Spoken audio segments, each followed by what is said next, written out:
Y ahora en clave de inteligencia económica vamos a analizar cómo vienen los mercados financieros, porque tenemos tensiones geopolíticas, tensiones económicas de nuevo para empezar este mes de junio. La batalla arancelaria vuelve a recrudecerse con las acusaciones mutuas entre China y Estados Unidos de haber violado los acuerdos de Ginebra de hace apenas unos días. Y luego tenemos la advertencia de Donald Trump, que está planeando incluso doblar otra vez los aranceles del acero y del aluminio del 25 al 50%, porque dice que no están recibiendo bien su mensaje. Con el propio Estados Unidos y Scott Bessent, el secretario del Tesoro, diciendo que Estados Unidos nunca va a entrar en default. Son algunas de las declaraciones que recogíamos en las últimas horas, en medio de algo que empieza a extenderse por todo el mundo, la idea de que los activos seguros ya empiezan a incluir una dosis de riesgo que antes no parecía estar ahí. Y luego, claro, los desafíos geopolíticos con Ucrania, Rusia hoy sentándose a negociar en Estambul, al mismo tiempo que Rusia encaja una audaz operación ucraniana que le ha tocado un lado sensible de su ejército, los bombarderos de largo alcance en bases muy alejadas, hasta 2.000 millas, más lejos de la frontera ucraniana. Bueno, pues vamos a examinar esta escena, a evaluar riesgos, a ver el escenario, con la ayuda de David Cano, socio de Analistas Financieros Internacionales de AFI y director general de AFI Inversiones Globales.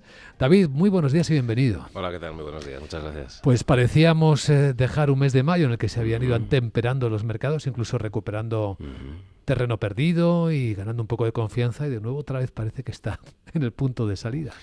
Bueno, depende de qué mercado mires. El mercado bursátil es verdad que había recuperado bastante bien prácticamente todo lo que se perdió entre el 18 de febrero y el 8 de abril.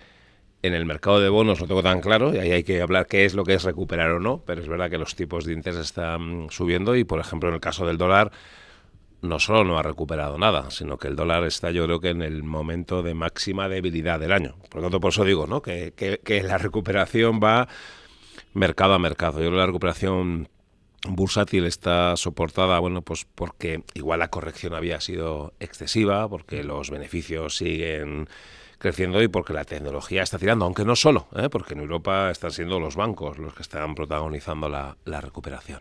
Y tal vez lo llamativo es lo que señalas de la curva de tipos de interés, aquellos argumentos que se manejaban al principio de abril, de que esto era un plan de Estados Unidos, provocar un temor de recesión para que los tipos largos cayeran y de esa forma que Estados Unidos financiase o refinanciase a tipos de interés más bajos.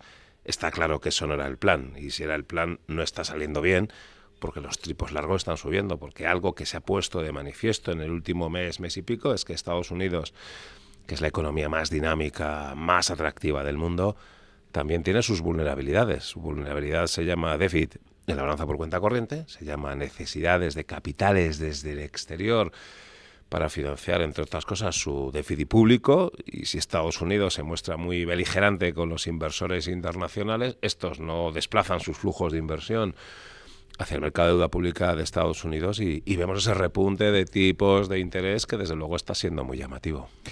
Hay un refrán latino, ¿no?, un adagio que dice excusatio non petita, accusatio manifiesta. ¿Cómo interpretas, David, que el secretario del Tesoro estadounidense, Scott Bessent, lo escuchábamos esta mañana, expresara así de claro: Estados Unidos nunca caerá en default, eso nunca va a ocurrir, estamos en el camino, nunca chocaremos contra el muro? Es tremendo, ¿no?, pensar que Estados Unidos tenga que decir esto. Si nos lo preguntas hace apenas 2 meses, bueno, han rebajado el rating, es verdad, que ya lo habían hecho en agosto del 11 Standard & Poor's, lo había hecho en agosto del 23 Fitch, y que ahora el recorte del rating por parte de Moody's tampoco es tan relevante.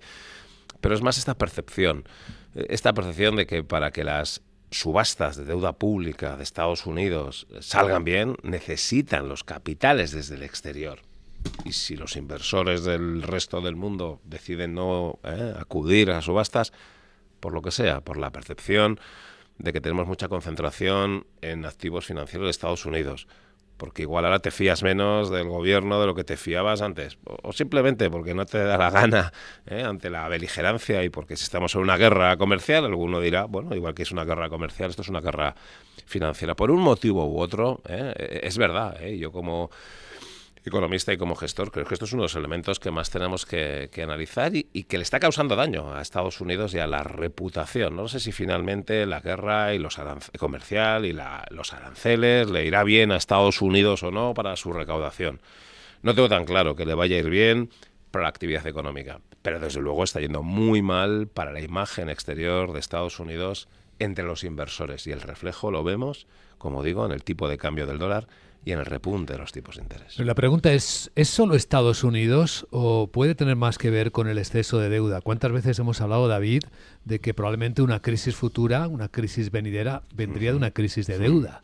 ¿Podría ser algún indicio lo que ocurre en Japón, lo que está ocurriendo en otros países ya o todavía? Bueno, yo creo que no es tan... O sea, no es que ahora de repente nos hayamos dado cuenta de que hay un repunte o que hay un elevado nivel de endeudamiento, sino bueno, que está habiendo un aumento de la prima por riesgo en los tramos largos ante la percepción de que estos pueden seguir subiendo. Esto es lo que muchas veces sucede en el mercado de renta fija, igual que en el de renta variable. De repente los precios caen porque hay una sensación de caída, hay momentum. Exactamente lo mismo que en el mercado de renta variable. Y ahora hay un cierto momentum.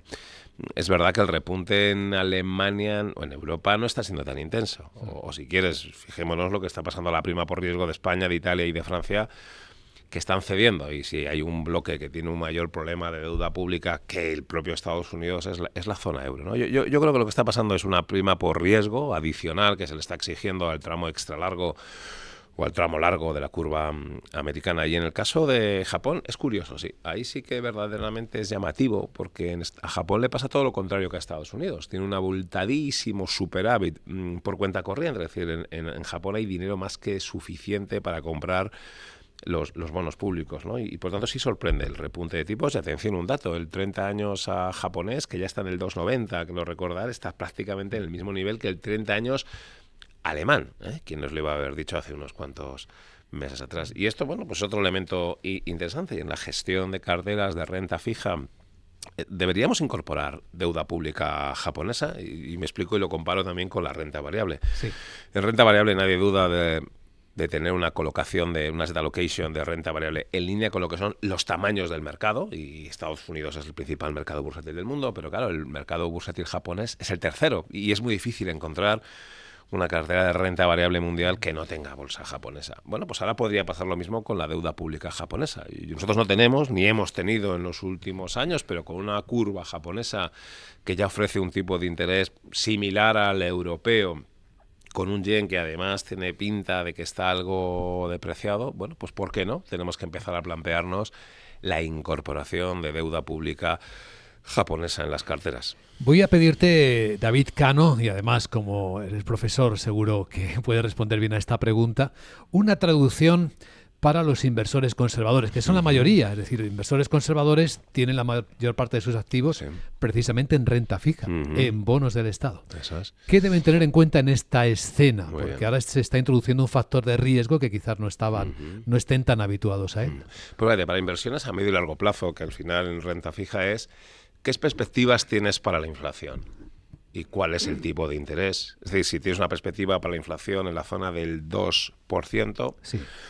y en renta fija puedes conseguir un 2%, es la rentabilidad razonable, tienes que ser consciente de que a medio y largo plazo no vas a perder dinero en renta fija, pero tampoco vas a obtener una plusvalía, ¿no? Es decir, hasta ahora podíamos haber tenido en los 2 o 3 últimos años estar en activos monetarios, en letras o en fondos monetarios para batir la inflación, y eso ha sido relativamente fácil. Ahora que el BCE va a volver a bajar los tipos de interés y seguramente lo vuelva a hacer una, incluso 2 veces más, un fondo monetario no va a pagar más que un 1,5% o menos, y por lo tanto no te va a cubrir la inflación. Y por lo tanto la única forma de conseguir batir la inflación es invirtiendo en bonos a medio y largo plazo. Insisto, para conseguir lo mismo que la inflación, y no sin sustos, y no sin subidas y bajadas de los precios. Pero si tú en renta fija inviertes con un horizonte temporal a 5 años, digo porque hay veces que se piensa que en renta fija también tienes que tener un horizonte temporal como lo tienes en la renta variable. No tiene que ser tan largo, pero también tienes que tener un horizonte temporal. Bueno, un horizonte temporal a 3, 5 años, bueno, pues la renta fija es un activo válido de inversión, pero tenemos que señalar que con una expectativa de rentabilidad del 2,5%, punto, simplemente para batir la inflación. Los activos monetarios ya no valen para batir la inflación, y la renta fija hoy, con algo de duración, es el único activo que te va a permitir batir la inflación. Si quieres cubrir la inflación. Si quieres batir la inflación, tendrás que irte al mercado de renta variable. Y ahí la siguiente pregunta. ¿Qué expectativa razonable podemos tener de la renta variable, de la bolsa? Bueno, la renta variable lo estamos viendo, esta recuperación. Yo creo que al final tienen a su favor los beneficios empresariales. Este año van a crecer al 10%, el próximo año también al 10%. La renta variable tiene que dar una rentabilidad esperada en la zona del 5 o del 6%. Y esa es un poco la expectativa. Y cualquier expectativa de rentabilidad anualizada por encima del 5%... es hacerse trampas, ¿no? Y por otro lado, y esto es muy interesante lo que ha pasado entre febrero y abril, uno tiene que estar dispuesto a sufrir caídas de la bolsa del 10 o del 15% que luego se recuperan. Esta corrección ha estado muy en línea con lo que es la volatilidad habitual del mercado de renta variable, ¿eh? Una volatilidad que en 2 meses puede ser del orden del 7%, si lo multiplicas por 2, que es el truco que hay que hacer, ¿no? Coger la volatilidad y multiplicarlo por 2, y eso sabes que es el rango razonable de la caída bursátil. Lo que ha pasado en las bolsas entre febrero y abril, y ahora entre abril y finales de mayo, es del libro. Y la bolsa es así. Quien haya experimentado pánico, quien haya experimentado momentos de zozobra por esta corrección bursátil, tiene que ser consciente de que es que la bolsa es así.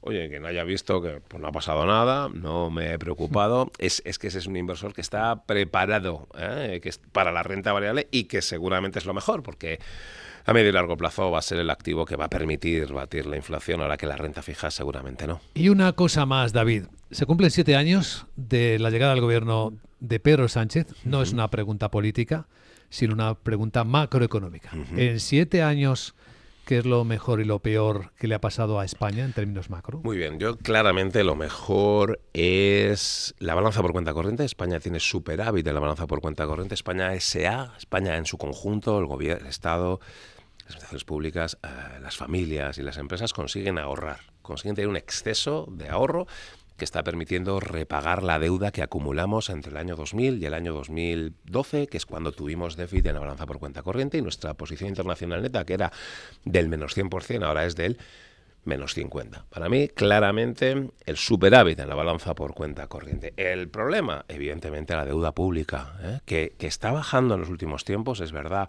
pero porque el PIB nominal está creciendo. Es verdad que el déficit público está cayendo, pero porque los ingresos están creciendo mucho y los ingresos son muy cíclicos.